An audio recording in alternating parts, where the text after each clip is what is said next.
Hello. हाँ, तो भक्ति पाठ का पार्ट थ्री। और इस पार्ट थ्री में जैसे कि महादेव वर्मा ने बताया था कि वो ये भक्ति नाम उसके घर में नहा धोकर अर्ली मॉर्निंग क्या करती है, सबसे पहले तो नहाते हैं। और नहाने के बाद फिर क्या करती है, जो उसकी गीली धोती रहे सूखी धोती में भी क्या पानी छिड़कती है, पीपल में सूर्य भगवान को अर्घ देती है, नाक बंद करती है। और इसके बाद अब क्या अपने रसोई वाले काम में आ जाती है। तो क्या करती है, कोयले की मोटी रेखा से अपने साम्राज्य की सीमा निश्चित कर चौके में प्रतिष्ठित हुई। माने चौके में उसने क्या है, एक कायल कोला या कोयला लेकर के उसने लाइन खींच लिया। तब मैंने समझ लिया कि इस सेवक का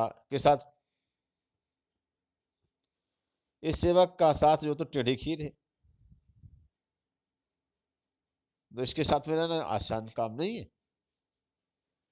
अपने भोजन के संबंध में नितांत वीतराग होने पर भी मैं पाक विद्या के लिए परिवार में प्रख्यात हूँ। महादेव वर्मा वीतराग कहलाता है। ना ज्यादा कोई किसी जो मिल गया सो खा लिया, कोई स्पेशल जो तो हाँ, उससे कोई विशेष लगाव ही ना रखने वाली भाई। खाने की उसमें क्या है, फिर भी क्या है, मुझसे खाना पकाना बहुत अच्छा आता है, मेरे परिवार के जानते हैं। और कोई भी पाक कुशल दूसरे के काम में नुक्ताचीनी बिना किए रह नहीं सकता। ये जिससे जो स्किल आती है और दूसरा अगर वही काम कर रहा है तो उसमें क्या है, वो टीका टिप्पणी जरूर करता है। पर जब छूत पाक पर प्राण देने वाले व्यक्तियों का बात बात पर भूखा मरना स्मरण हो आया और भक्ति की शंकाकुल दृष्टि में छिपे हुए निषेध का अनुभव किया, तब कोयले की रेखा मेरे लिए लक्ष्मण रेखा के धनुष से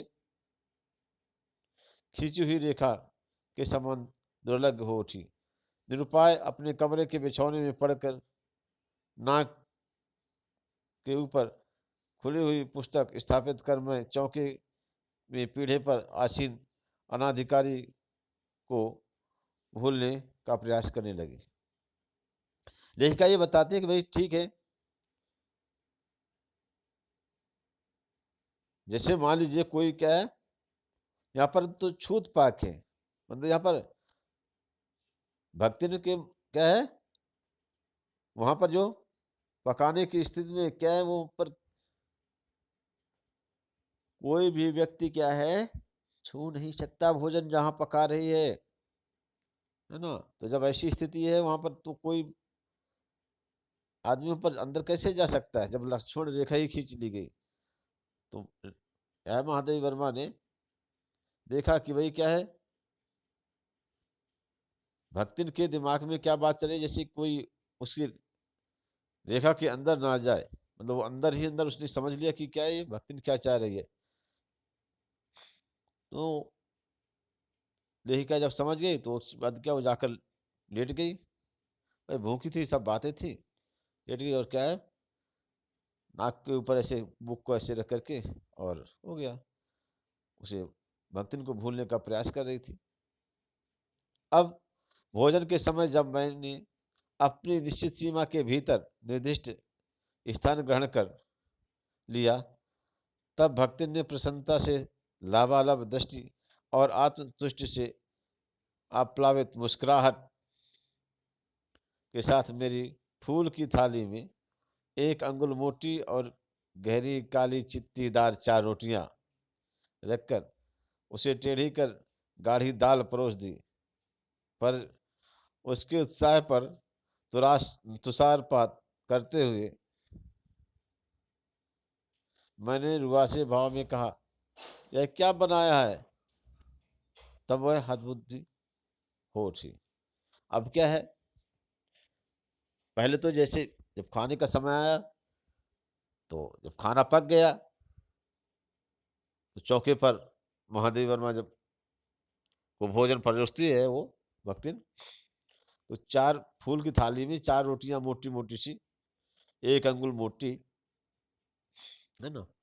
और उसमें क्या है, दाल, गाढ़ी दाल उसमें, वो भी कटोरी में न रख करके उसी में फूल की थाली में ही उसे रख दिया, टेढ़ा करके रख दिया, ताकि क्या है वो दाल फैले नहीं पूरी थाली में।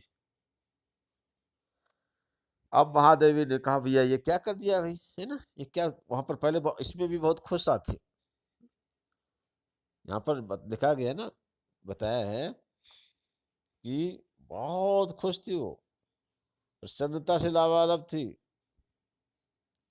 और क्या है, आत्मतुष्टि से अप्लावित, एकदम आत्मसंतोष था उसको, मुस्कुरा रही थी। लेकिन जैसे ही लेखिका ने जैसे पूछा, जैसे कह दिया कि ये क्या तुमने किया भाई, तो जैसे क्या है, ओला पड़ गए हो, तुषारपात हो गया हो, वह क्या, जैसे बुद्धि जैसे उसकी मर गई हो, ऐसा हो गया। रोटियां अच्छी सेकने के प्रयास से कुछ अधिक खरी हो गई हैं। उसने बताया कि मैंने रोटियां ज्यादा जो तो खरी, जो तो वहां पर हो गई हैं, या और कुछ नहीं है, या अच्छी सेकने के चक्कर में खरी हो गई, पर अच्छी है, आप खाइए ना। तरकारी थी, पर जब दाल बनी है तब उसका क्या काम है, शाम को दाल ना बना के तरकारी बना देंगे। तो भक्तिन उस आधार पर सोचते कि वे सब्जी थी, लेकिन क्या है, सब्जी को नहीं बनाया। भाई अभी नहीं बनाया, रात के बना देंगे। भाई दाल और सब्जी जो है एक साथ क्यों बनाए, ठीक है। दूध घी मुझे अच्छा नहीं लगता, नहीं तो सब ठीक हो जाता। अब ना तो अमचूर, ठीक है, और लाल मिर्च की चटनी पीस ली जाए, इससे भी काम न चले, तो वह गांव से लाई हुई गठरी में थोड़ा सा गुड़ दे देगी। और शहर के लोग क्या कलावत्तू खाते हैं, फिर वह कुछ अनाड़े या फूहड़ बनाई। उसके ससुर, पितिया ससुर, अजिया सास आदि ने उसकी पाक कुशलता के लिए ना जाने कितने मौखिक प्रमाण पत्र दे डाले। अब भक्तिन ने कहा भाई क्या है, ठीक है, कोई बात नहीं है, भाई रात की सब्जी बन जाएगी, ठीक है, दूध घी में खा लीजिए। तो बोले कि दूध घी तो महादेव वर्मा कहते मुझे अच्छा नहीं लगता। बोले कोई चिंता नहीं की बात नहीं, चलिए अमचूर और लाल मिर्च की बढ़िया फर्स्ट क्लास चटनी आपको बना देती हूँ, उससे खा लीजिए, है ना। बोले कि मुझे वो नहीं खाना। तो बोले ठीक है, मेरी गठरी में गुड़ रखा हुआ है, तो गुड़ रोटी खा लीजिए। और कहते हैं ऐसा नहीं है कि हम अनाड़िन हैं, कि हमसे आता जाता नहीं है। हमारे ससुर हैं, हमारे पितिया ससुर अजिया सास जो है, ये सब जो है तो हमारे खूब खाने बनाने की खूब प्रशंसा करते हैं। अब भक्तिन के इस सार गर्भित लेक्चर का प्रमाण यह हुआ कि मैं मीठे से विरक्त के कारण, बिना गुड़ के और घी की अरुचि के कारण, रूख रूखी दाल में एक रोटी, मोटी रोटी खा करके बहुत ठाठ से यूनिवर्सिटी पहुंची, और न्याय सूत्र पढ़ते पढ़ते शहर और देहात के जीवन के इस अंतर पर विचार करती रही। तो यहाँ पर क्या है, एक रोटी खाने के बाद महादेव वर्मा क्या है, कॉलेज गए, और कॉलेज जाने के बाद वहाँ पर न्याय सूत्र पढ़ी। और यहाँ पर इसके साथ में वो क्या है, एक ग्रामीण जीवन और एक शहरी जीवन में क्या अंतर है, इस पर वो विचार करती रही। अलग भोजन की व्यवस्था करनी पड़ी थी, अपने गिरते हुए स्वास्थ्य और परिवार वालों की चिंता निवारण के लिए। पर प्रबंध ऐसा हो गया कि उपचार का प्रश्न ही खो गया। इस देहाती वृद्धा ने जीवन की सरलता के प्रति मुझे इतना जागृत कर दिया था कि मैं अपनी असुविधाएं छिपाने लगी। सुविधाओं की चिंता करना तो दूर की बात है। एक्चुअली में महादेव वर्मा को क्या है, सेपरेट भोजन करने की बात क्या है कि भाई अपने से बनाओ, बनवाओ, खाओ, है ना। इसके लिए क्या, धीरे धीरे क्या है, दुबली होती जा रही थी। तो ऐसी व्यवस्था हुई कि देख लिया आप लोगों ने कि भक्ति जैसी उनको क्या है, नौकरानी मिल गई खाना बनाने वाली। लेकिन ये बात जरूर है, महादेवी वर्मा कहती हैं कि उनको क्या है, इससे क्या हो गया, वृद्धा एक देहाती बुढ़िया ने जीवन में सरलता के प्रति जो तो क्या है, खींचा कि क्या करना है, ताम झाम से क्या मतलब, जिससे क्या है काम हो जाए, जिन चीजों से आसानी से हमें उस काम को करना चाहिए। इसके अतिरिक्त भक्तिन का स्वभाव ही ऐसा बन चुका है कि वह दूसरों को अपने मन के अनुसार बना लेना चाहती है, पर अपने संबंध में किसी प्रकार के परिवर्तन की, यहाँ पर भक्तिन की आदत यह है कि वह क्या है, अपने आधार पर दूसरों को ढालना जानती है ना। वह क्या है, अपने को दूसरे के आधार पर 1% भी चेंज करना नहीं जानती।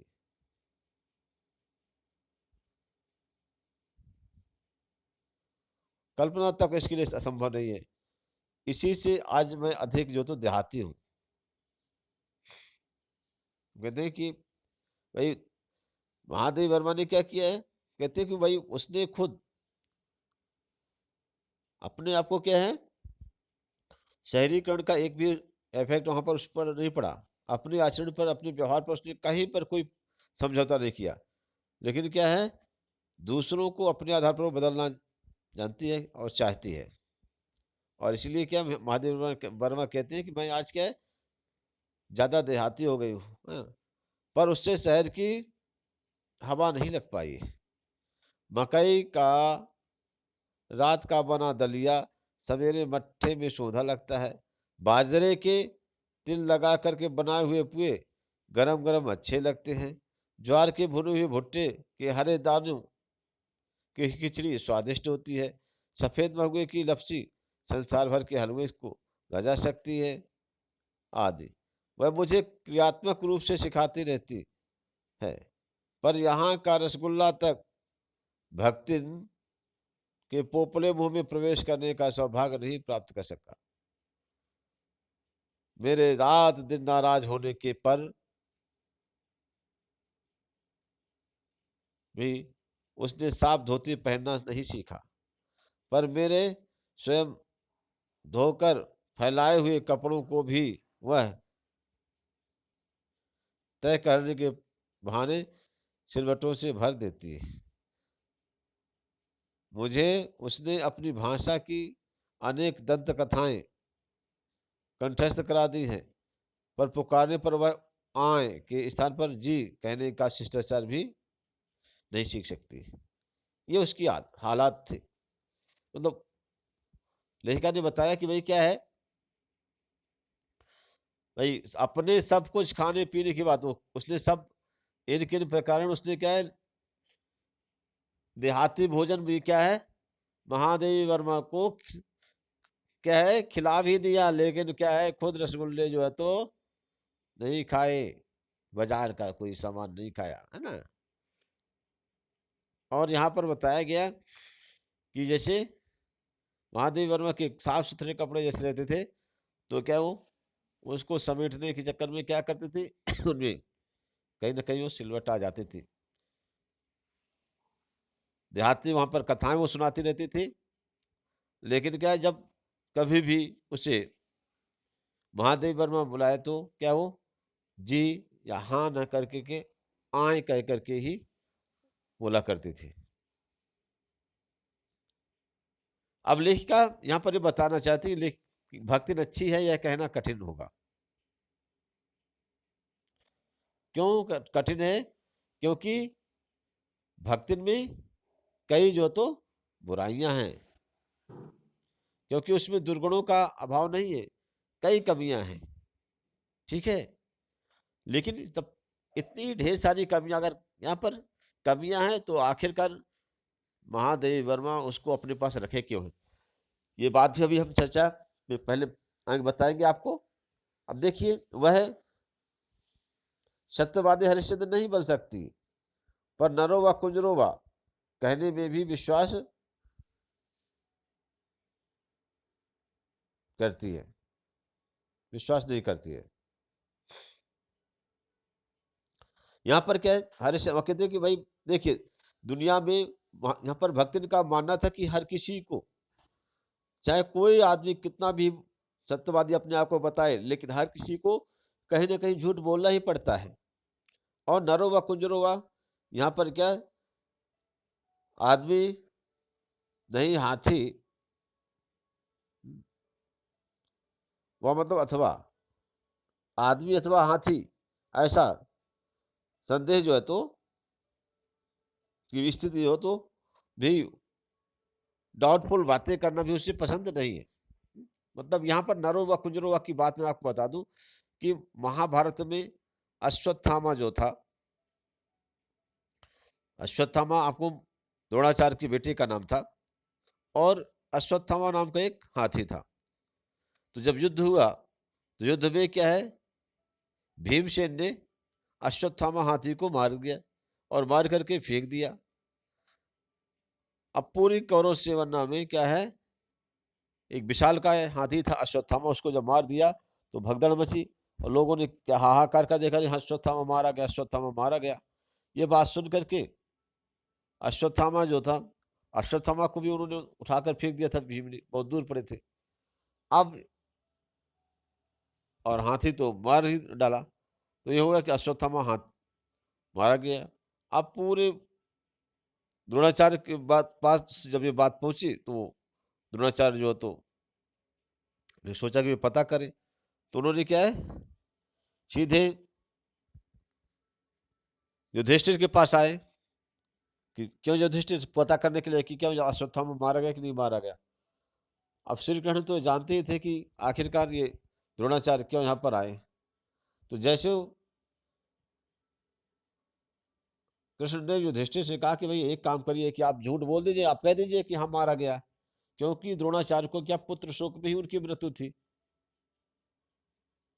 अब युधिष्ठिर कहे कि भाई आखिरकार ये अपने गुरु जी से कैसे झूठ बोले हम, तो गुरु जी से झूठ भी नहीं बोल सकते हैं। तो उन्होंने क्या है, अर्ध सत्य बोला, हाँ गुरु जी, अश्वत्थामा मारा गया, आदमी नहीं हाथी। तो जैसे उन्होंने कहा हाँ गुरु जी अश्वत्थामा मारा गया, इस इतना ही बोलते हुए क्या है, तो श्री कृष्ण ने क्या शंख बजा दिया। शंख बजा दिया तो द्रोणाचार्य सुन ही नहीं पाए, है ना। और इसके बाद फिर क्या उन्होंने ध्यान लगाया, तो कृष्ण ने क्या है, धृष्टद्युम्न से कहा कि भाई क्या है, गर्दन काट लो इनकी। तो धृष्टद्युम्न गया और जाकर के क्या है, द्रोणाचार्य के सिर काट लिया। तो बातें यहाँ पर ये नहीं, नरो व कुंजरो व मतलब क्या है, अश्वत्थामा, हाँ गुरु जी अश्वत्थामा मारा गया, आदमी नहीं हाथी। इस तरीके से बातें करना, इसमें भी क्या अर्ध सत्य है, मतलब क्या है, सही सही नहीं बोला जा रहा है। तो नरो व कुंजरा वा की बात कहने भी विश्वास नहीं करते, कि आधा अर्ध सत्य भी नहीं बोलना चाहती वो।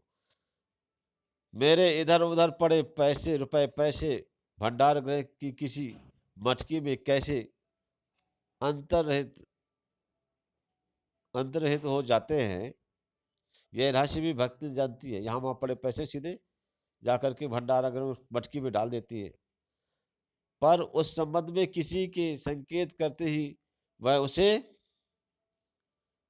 शास्त्रार्थ के लिए चुनौती दे डालती है। अरे जिसको स्वीकार कर लेना किसी तर्क शिरोमणि के लिए संभव नहीं है, वह यह उसका अपना घर ठहरा। पैसा रुपया जो इधर उधर पड़ा देखा, संभाल कर रख लिया, यह क्या चोरी है। उसके जीवन का परम कर्तव्य मुझे प्रसन्न रखना है। जिस बात से मुझे क्रोध आ सकता है उसे बदल करके इधर उधर करके बताना क्या झूठ है। इतनी चोरी और इतना झूठ तो धर्मराज महाराज को में भी होगा, नहीं तो भगवान जी को कैसे प्रसन्न रख सकते और संसार को कैसे चला सकते। ये भक्ति का तर्क था। बोले ठीक है, कहीं पड़ा हुआ पैसा मिल जाए, उठाकर मटकी में यहाँ पर अंदर भंडार गृह में डाल दे, छिपा दे, और उसका ये था कि भाई किसी तरीके से जो चीज़ें हैं, भक्तिन को क्या है, ये था कि भाई महादेवी वर्मा जिस चीज़ को पसंद नहीं करती, उस बात को क्या है, बातचीत ना करके दूसरे ढंग से उस बात को बताना, ये चीज़ें क्या है। और ये मानते थे कि भाई भगवान भी ऊपर जो बैठे भगवान है, वो भी धर्मराज युधिष्ठिर भी झूठ बोलते होंगे थोड़ा बहुत, है ना? बिना झूठ बोले हुए, और काम ही नहीं चल सकता, ऐसा मानना था भक्तिन का। शास्त्र का प्रश्न भी भक्तिन अपनी सुविधा के अनुसार सुलझा लेती थी। मुझे स्त्रियों का सिर घुटाना अच्छा नहीं लगता, अतः मैंने भक्तिन को रोका। उसने अकुंठित भाव से उत्तर दिया कि शास्त्र में लिखा है। कौतूहल बस मैंने पूछ ही लिया कि उससे बैठेगी, क्या लिखा है? तुरंत उत्तर मिला, तीर्थ गए मुड़ाए सिद्ध। मैं तीर्थ यात्रा में जाओ तो सिर मुंडा करके ही आओ, तभी हम क्या सफलता मिलेगी, है ना, अच्छा होता है। तो ये चीजें क्या है, भक्तिन जो अपनी जो तो बातें बता रही है ना। अतः मैंने भक्तिन को रोका, यहाँ पर हो गया उसे बता तो कोतूहल बस मैंने पूछ लिया कि किस क्या लिखा है, तो उन्होंने बता दिया कि तीर्थ गए मुड़ाए सिद्ध। कौन से शास्त्र का यह रहस्यमय सूत्र है, यह जान लेना मेरे लिए संभव ही नहीं था, क्योंकि ये कहीं पर लिखा है ही नहीं। ये तो क्या है, भक्तिन का जैसे खुद का विचार है ना। अतः मैं हार करके मौन हो ही रही, और भक्तिन का चूड़ा कर्म हर गुरुवार को एक दलिद्र नपित नपित मतलब दाई के गंगा जल से धुले उस तरह द्वारा यथाविधि निष्पन्न होता रहा। मतलब क्या है, चूड़ा कर्म यहाँ पर वही मुंडन संस्कार जो है तुम होता है उसे, तो चूड़ा कर्म मतलब मुंडन। तो हम क्या हर गुरुवार को क्या है, भक्तिन क्या करती थी, पहले जिस छूरा से जिससे टकला उसे गंगा जल से धुलवा लेती थी। तो गरीब जो तो नाई द्वारा उसे हमेशा हर गुरुवार हर वीकली क्या है टकली होती थी। पर वह मूर्ख है या विद्या बुद्धि का महत्व नहीं जानती, यह कहना असत्य कहना है। मूर्ख नहीं है, विद्या बुद्धि का महत्व जानती है। अपने विद्या के अभाव को वह मेरी पढ़ाई लिखाई पर अभिमान करके भर देती है। अपनी पढ़ाई लिखाई को छिपाने के लिए महादेव वर्मा की पढ़ाई लिखाई का प्रशंसा कर देगी। एक बार जब मैंने सब काम करने वालों से अंगूठे के निशान के स्थान पर हस्ताक्षर लेने का नियम बना दिया, तो भक्तिन बड़े कष्ट में पड़ गई, क्योंकि एक तो से पढ़ने की मुसीबत नहीं उठाई जा सकती थी, दूसरे सब गाड़ीवान दाइयों के साथ बैठ कर के पढ़ना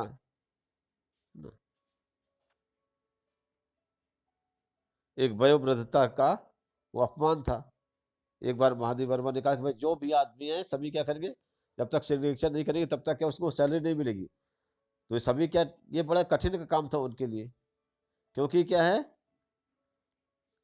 एक तो उम्र थी, पढ़ाई में लिखाई में संभव नहीं था, दूसरा बात क्या, अगर कोशिश भी करती हो तो उसके जूनियर लोगों के साथ बैठ करके कैसे वो जो है पढ़ाई लिखाई करे वो।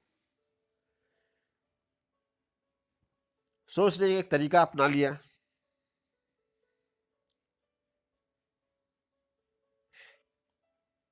उसने क्या कहना उसने कहना आरंभ किया, हमारे मालकिन तो दिन रात किताबें में गड़ी रहती है, अब हम हूँ पढ़े लागब तो घर गृहस्थी कौन देखी सुनी। मतलब क्या, मेरी मालकिन जो है दिन रात किताब में क्या है पढ़ती लिखती रहती, तो वही क्या हम भी अगर पढ़ने लिखने बैठ जाएंगे तो इस घर गृहस्थी को कौन देखेगा, इसकी देखभाल कौन करेगा। तो ये भी तो देखना जरूरी है ना। पढ़ाने वाले और पढ़ने वाले दोनों पर इस तरह का ऐसा प्रभाव पड़ा कि भक्तिन इंस्पेक्टर के समान क्लास में घूम घूम करके किसी के आ ई की बनावट, किसी के हाथ की मंदता मंथरता या माने धीरे गति से लिखना, मंथरता।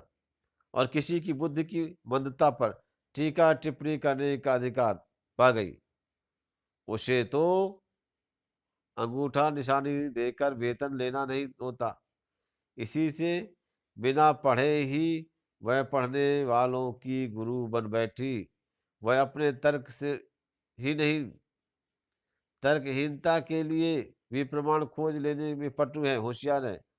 अपने आप को महत्व देने के लिए ही वह अपनी मालकिन को असाधारणता देना चाहती है, पर इसके लिए भी प्रमाण की खोज ढूंढना आवश्यक हो उठती है। एक बार मैं उत्तर पुस्तिका और चित्रों को लेकर व्यस्त थी, तब भक्ति सबसे कहती घूमी विचारूं तो रात दिन काम में झुकी रहती है और तुम पचे घूमती फिरती हो। चलो तनिक हाथ बटा लियो। सब जानते थे कि ऐसे काम में हाथ नहीं बटाया जा सकता, अतः उन्होंने अपनी असमर्थता प्रकट कर भक्ति से पिंड छुड़ाया। बस इसी प्रमाण के आधार पर उसकी सब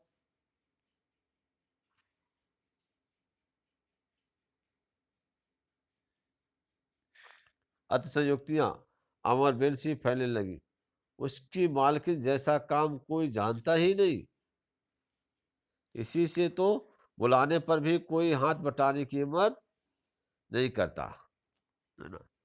ये चीज क्या है, अब उसके लिए एक बात आ गई कि आखिरकार भाई देखिए वो नहीं जानती। जैसे मान लीजिए कोई है, अब कोई टीचर है, अगर क्या है एग्जाम की कॉपियां चेक कर रहे हैं।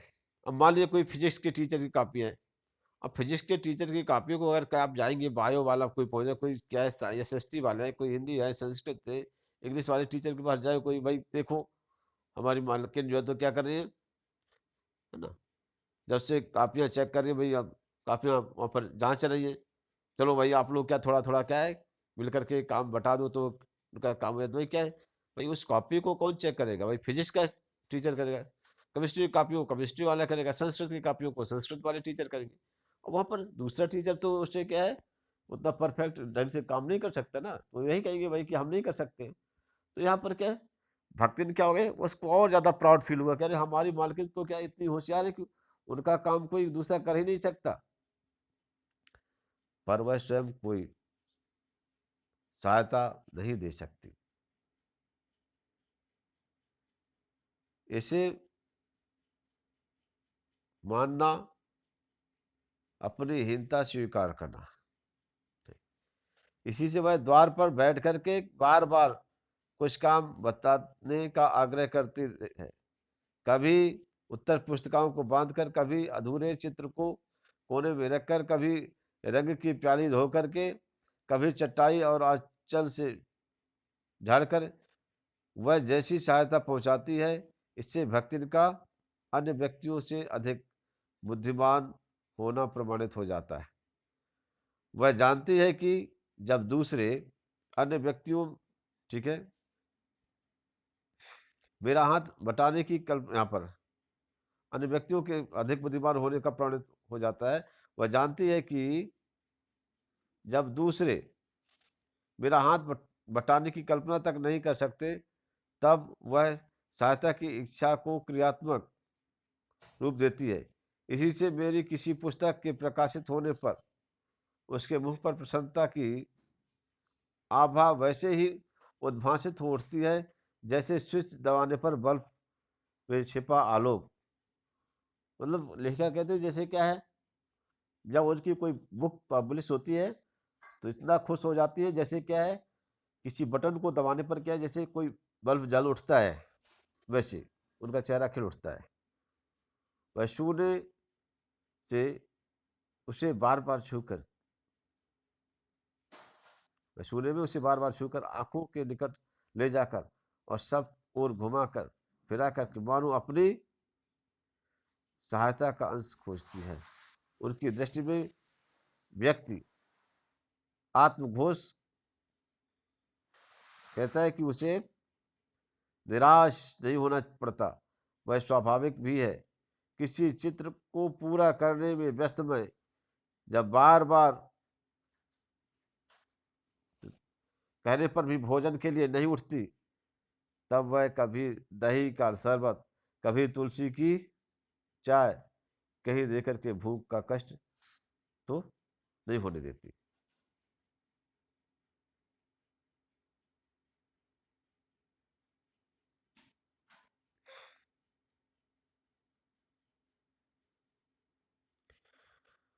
दिन भर के काम कार्यभार से छुट्टी पाकर के जब मैं कोई लेख समाप्त करने या भाव को छंदबद्ध करने बैठती हूँ, तब छात्रावास की रोशनी बुझ चुकी है। मेरी हिरनी सोना तख्त के पैताने फर्श पर बैठकर ये पागुर करना बंद कर देती है। कुत्ता बसंत छोटी मनिया पर छोटी मचिया पर पंजों में मुंह रख करके आंखें मूंद लेता है और बिल्ली वो धूली मेरे तकिए पर सिकुड़ करके सो जाती है। पर मुझे रात की निस्तब्धता में अकेले न छोड़ने के विचार से कोने में दरी के आसन पर बैठ करके बिजली की चकाचौंध से आंखें मिचमिचाती हुई भक्ति प्रशांत भाव से जागरण करती रहती है और ऊँगती भी नहीं, क्योंकि मेरे सिर उठाते ही उसकी धुंधली दृष्टि मेरी आंखों का अनुसरण करने लगती है। यदि मैं सिरहने रखे रैक की ओर देखती हूँ तो वह उठ करके आवश्यक पुस्तक का रंग पूछती है। यदि मैं कलम रख देती हूँ तो वह स्याही उठा ला करके लाती है, और यदि मैं कागज एक ओर सरका देती हूँ तो दूसरी फाइल टटोलती है। यहाँ पर उसकी भाई जब देर रात तक क्या है, जब सभी पशु पक्षी भी जब सो जाते हैं, है ना, तब भी क्या है, लेखिका अगर जागती है तो भक्ति भी वहीं पर बैठ करके जागती रहती है। बहुत रात गए, सोने पर भी मैं जल्दी उठती, यहाँ पर जैसे बहुत रात गए सोने पर भी मैं जल्दी ही उठती हूँ, और भक्तिन को तो मुझसे भी पहले जागना पड़ता है। सोना जो है तो उछल कूद के लिए जब बाहर जाने की लिए आकुल रहती है।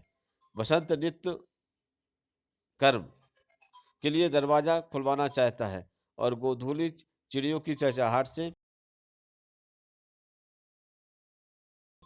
मेरे भ्रमण का भी एक का शातिर भक्ति नहीं रही है।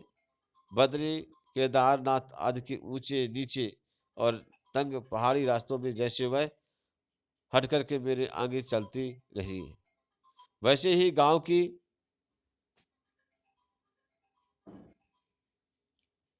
यहाँ पर लेखिका ने ये बताया कि भाई क्या है, सुबह देर रात तक मेरे साथ में जागने वाली भक्तिन क्या है, मुझसे पहले क्या करती है, वो उठ जाती है।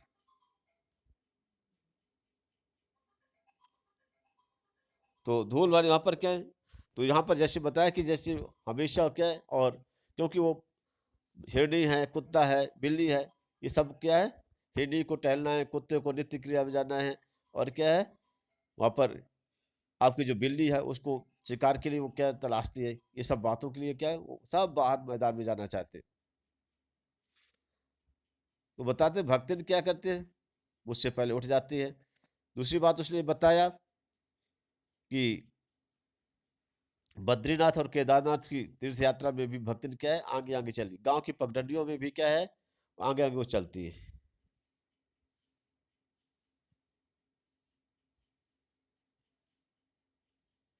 तो पर सॉरी, गांव की पगडंडियों में तो क्या है, धूल भरी पगडंडी पर भी मेरे पीछे रहना नहीं बोलती। किसी भी समय कहीं भी जाने के लिए प्रस्तुत होते ही वह भक्त जो तो छाया की तरह लेखिका के साथ में चल देती है। युद्ध को देश की सीमा पे बढ़ते देख जब लोग आतंकित हो उठे, तब भक्तिन के बेटी दामाद उसके नाती को लेकर बुलाने आ पहुंचे, पर बहुत समझाने बुझाने पर भी वह उनके साथ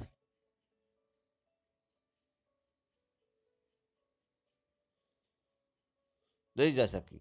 सबको यह सबको वह देख आती है, रुपया भेज देती है, पर उस उनके साथ नहीं जा सकी। ठीक है।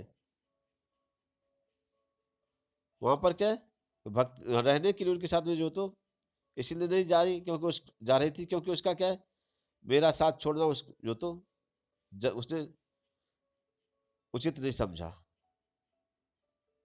जो संभवतः भक्तिन को जीवन के अंत तक स्वीकार न होगा। वही क्या है, अंतिम समय तक वह क्या भक्तिन क्या है, महादेव वर्मा को छोड़ करके नहीं जा सकती। ऐसा हुआ जब गत वर्ष युद्ध के भूत ने वीरता के स्थान पर पलायन वृत्ति जगा दी थी, तब भक्तिन पहले ही बार सेवक की विनीत मुद्रा के साथ मुझसे गांव चलने का अनुरोध करने आई। अब क्या है, यहाँ पर युद्ध की विभीषिका से, है ना, ये हुआ कि युद्ध हो रहा है, युद्ध हो रहा है। तो उस समय यहाँ पर युद्ध युद्ध का तो जिक्र नहीं हुआ कि किस युद्ध की बात है ना। लेकिन ये था कि भाई लोग डरे हुए थे कि लड़ाई हो रही है भाई, भारत जो तो चाइना है कि भारत पाकिस्तान है किसके साथ में युद्ध की बात है। यहाँ पर इसका स्पष्ट उल्लेख नहीं किया लेखिका ने, लेकिन क्या ये बात जरूर था कि क्या है, युद्ध का डर था, तो लोग क्या है भाग रहे थे भाई। तब भक्त ने क्या है, पहले लेखिका के पास जाकर कहा कि चलिए आप एक काम करिए, आप भी हमारे गांव चलिए। होता क्या है कि युद्ध आदि में पहले महानगरों में क्या है, खतरा बना रहता है, क्योंकि दुश्मन क्या करते हैं, महानगरों पर ही जैसे अटैक करने की कोशिश करते हैं, पहले जन धन हानि करने के लिए। अब वो क्या लेखिका कहते हैं महादेव वर्मा से कि चलिए, है ना, वो क्या करें, घर में क्या करेंगे, वह लकड़ी रखने के मचान पर अपनी नई धोती बिछा करके मेरे कपड़े रख देगी, दीवार में कीले गाड़ करके उन पर तख्ते रख करके मेरी किताबें सजा देगी, धान के पुआल का गोदरा बनाकर उस पर अपना कंबल बिछा करके वह मेरे सोने का प्रबंध करेगी, मेरे रंग स्याही आदि को नई हड़िया में सजा सजा करके रख देगी, और कागज पत्रों को छीके में यथा स्थिति में रख देगी। अपने घर में कैसी व्यवस्थाएं करेगी महादेव वर्मा को ले जाकर के ये बता रहे। मेरे पास वहां जाकर रहने के लिए रुपया नहीं है। महादेव वर्मा ने जैसे यहाँ पर बहाना बनाया, वह मैंने भक्तिन के प्रस्ताव को अवकाश न देने के लिए कहा था कि भाई ठीक है, इससे शायद शांत हो जाए। पर उसने क्या है, परिणाम में मुझे क्या है विस्मित कर दिया। भक्तिन ने परम रहस्य का उद्घाटन करने की मुद्रा में करके और पोपले मुंह से मेरे कान के पास आकर के बताया कि उसके पास 5 बीसी और 5 रुपया गड़ा रखा है।